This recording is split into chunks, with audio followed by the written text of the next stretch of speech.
starts now. Today, I've signed an order requiring shelter-in-place protocols for Tulsa.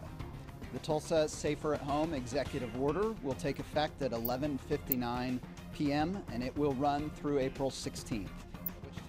Mayor G.T. Bynum has issued an executive order to shelter in place for all Tulsa residents. Good evening, I'm Chin Doan. The mayor says the order is in effect until April 16th, then it'll be reevaluated. There are now 378 cases of COVID-19 in 41 counties. Texas County Emergency Management reported its first case this afternoon. It's after the daily numbers from the state health department had been released. Oklahoma County continues to have the most cases with 107. Tulsa County has 57. The state health department has reported 7 more deaths. 2 of them were in Tulsa County, a man and a woman, both over the age of 65. This brings the number of deaths in Tulsa County to 3 and total of 15 statewide. The state reports 126 people have been treated in hospitals. And Tulsa's mayor says leaders are taking unprecedented actions to slow the spread of COVID-19. That includes the Safer at Home order in effect starting at midnight. Oklahoma City's mayor also issued a similar order. News on 6's Eric Payne is live to break down the details. Eric? Jen, Tulsa and Oklahoma City are now the 44th and 45th Oklahoma zone. News on 6. A lab is offering drive-through COVID-19 testing in Tulsa starting tomorrow. MCI Diagnostics says its headquarters near 71st and Utica will have testing with minimal paperwork and timely results. A doctor's referral or pre-screening is not required. It's $250 a person for the test kit, processing, delivery of private results, and reporting of those results to public health officials. No private insurance is accepted at the moment.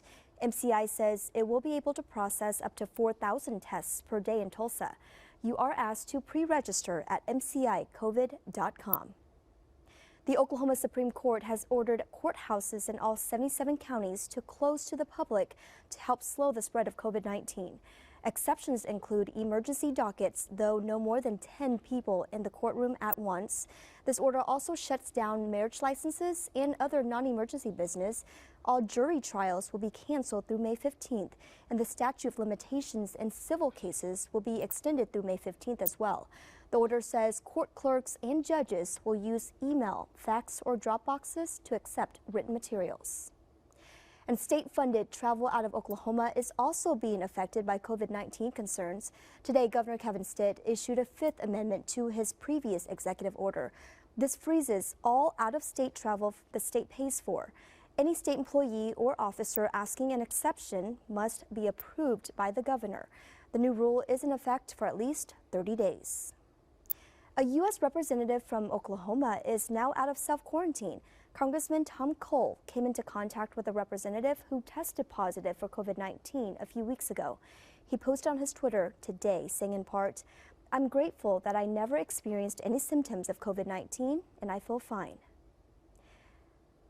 A true statesman, servant, and man of principle. That's how Oklahoma leaders are remembering Dr. Tom Coburn, the former U.S. Senator from Muskogee. He lost his battle with prostate cancer this morning at the age of 72.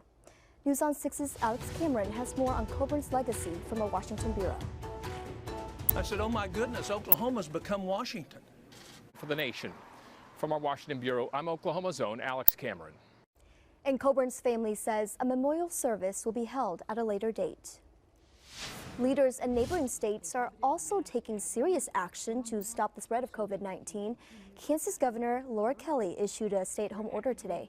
The latest update from the Kansas Department of Health and Environment shows there are 202 confirmed cases and 4 deaths in the state so far. Kelly says the stay-at-home order will go into effect Monday and end April 19th.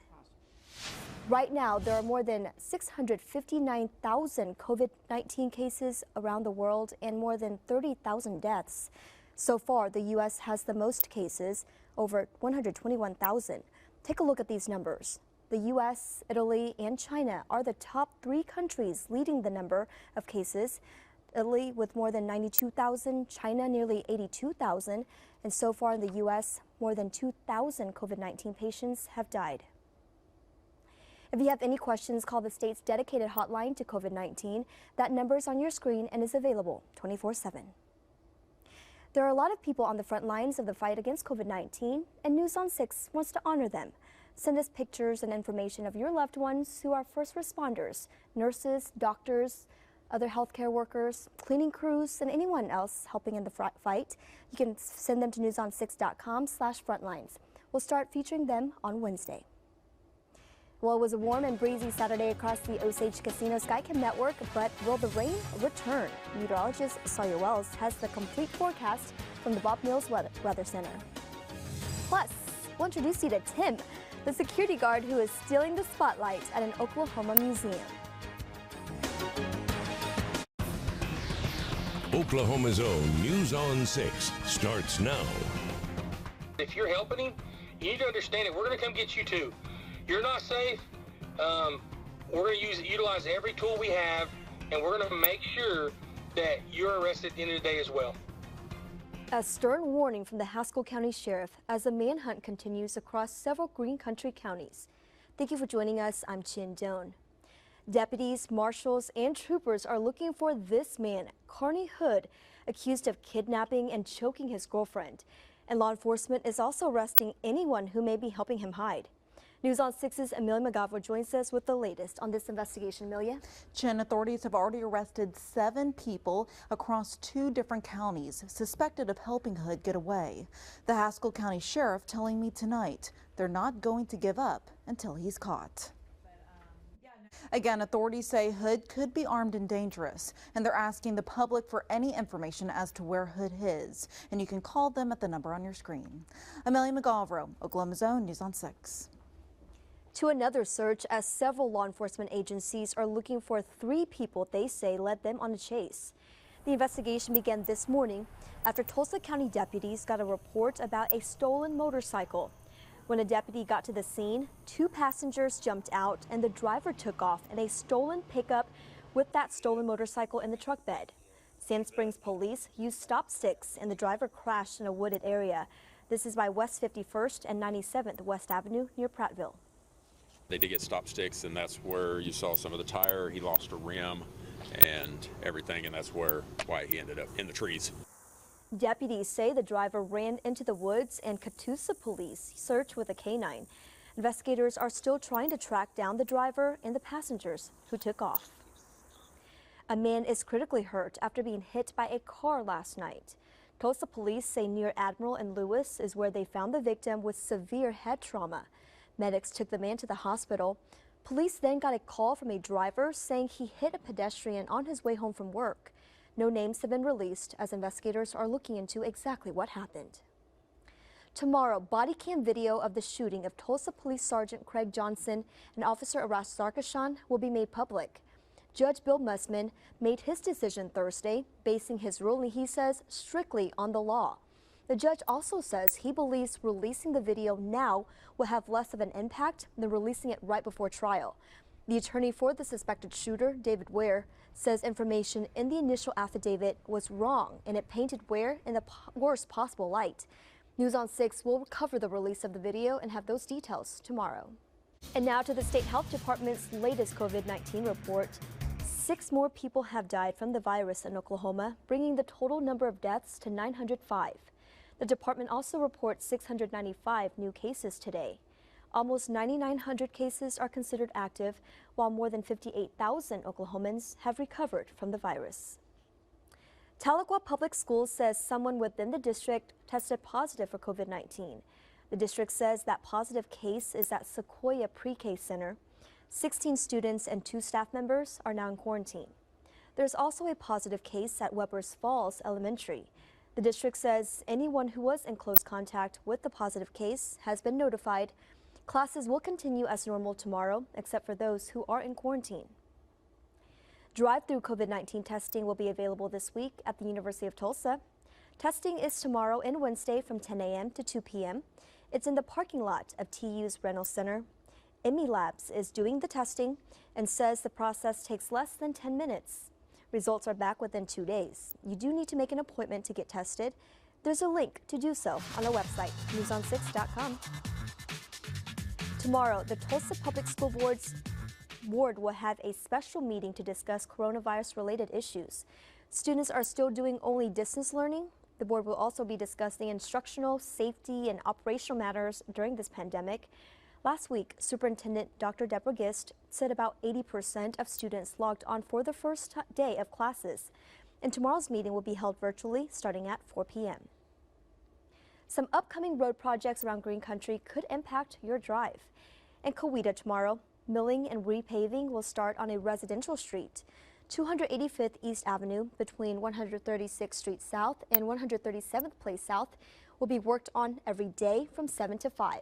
That project is scheduled to wrap up September 23rd. The city says residents in the area may not have access to their driveways during this project.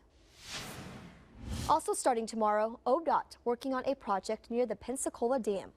The project will close all lanes of Highway 28 at the dam between Langley and Disney until spring of next year. This is part of a $14 million project to improve 3 bridges on Highway 28 at Grand Lake. ODOT is encouraging drivers to start planning now for detours in this area. Well, countless events across the country have been canceled because of the pandemic. Next, we'll show you how a group of local runners are making the best at the 2020 Boston Marathon that's now gone virtual. Plus, it's the first week of the NFL season. Coming up in sports, how some local fan favorites fared in their season debut. Starts now. There are 4 new confirmed cases of COVID-19 in Oklahoma, according to the state health department. That brings the total number of confirmed cases to 53. 560 tests have come back negative, with 144 cases pending results. 10 people have gone to the hospital and 1 person has died. 18 to 49-year-olds continue to have the most confirmed cases. The next highest age group is 50 to 64. News on 6 cares about you and your family, and we want to keep you safe and informed. We have a list of resources and guidelines on our website, newson6.com. Our top story is new tonight. Police say a man is dead after shots rang out at a party. Thanks for joining us. I'm Chin Doan. McAllister police say Samuel Nava was at a party at his father's house this morning when he started firing an AK-47 inside the residence.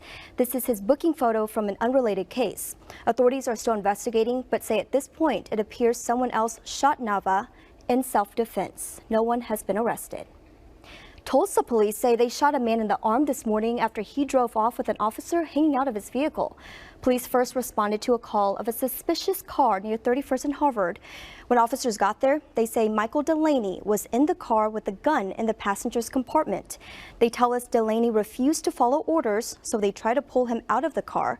Police say he then tried to drive off with an officer partially in the car, and that's when the officer shot him in the arm. Police tell us Delaney then lost control of the car, got out, and ran.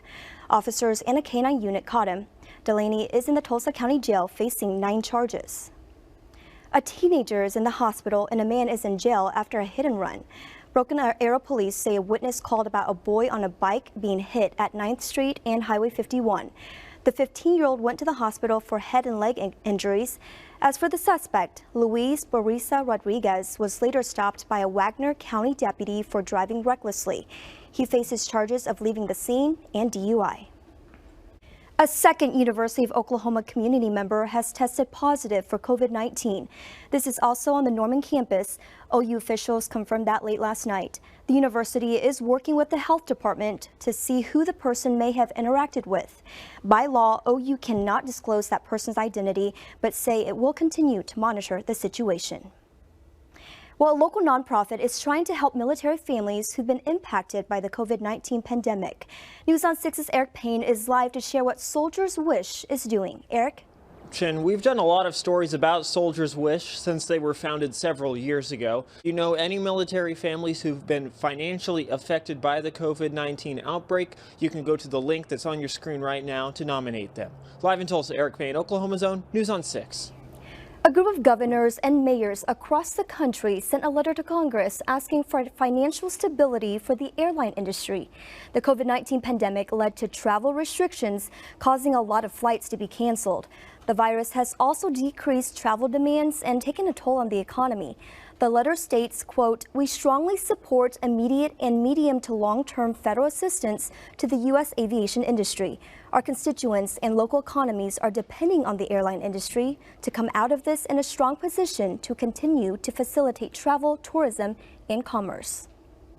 Meanwhile, the State Department of Education is suspending tests and report cards for the school year due to COVID-19. The U.S. Department of Education approved this waiver last night. It means Oklahoma schools will not have academic assessments in English, math, or science for students in 3rd grade to 8th grade or high school juniors. State Superintendent Joy Hoffmeister says it's to help schools navigate the uncertainty caused by COVID-19. All schools will be closed until at least April 6th to reduce the spread of the virus.